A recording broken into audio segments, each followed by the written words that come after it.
Subscribe and press the bell icon to never miss a video from NYOOOZ. Good evening, ladies and gentlemen. Kuch Kuch Hota Hai is one movie that my family throws on me when I suppose they run out of tomatoes or eggs.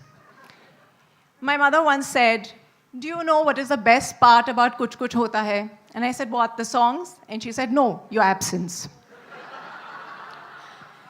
Then each time I tell my husband, "I think you should do this script and not that," he says, "Please, I don't need your advice. You're the person who said no to Kuch Kuch Hota Hai."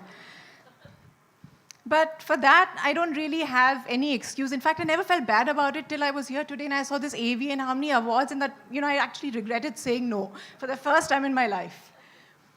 I do remember Karan coming to give me a narration of the script. It was the first narration he'd ever given anybody. And we were sitting in my grandmother's house. The ceiling was constantly leaking. And halfway through, I didn't know what was more damp, the ceiling or Karan's face, because he was crying profusely, and I had to keep giving him one tissue after another. He was very touched by his own story.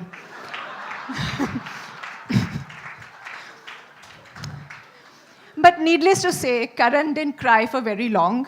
He already had the incredible Shah Rukh and Kajol, and then he found the terrific Rani Mukerji, made this marvelous movie, and has been laughing all the way to the bank ever since. Now, Karan has claimed that I broke his heart when I didn't do this movie because he'd written the part for me, but I want to tell him that I did him the greatest favor, considering every movie I did, even with Shah Rukh Khan, bombed. Kuch Kuch Hota Hai is a super hit simply because I'm not in it. And Rani, my dear friend, I've told you this before, but you owe me 1,000,000 gifts because, darling, I made your career.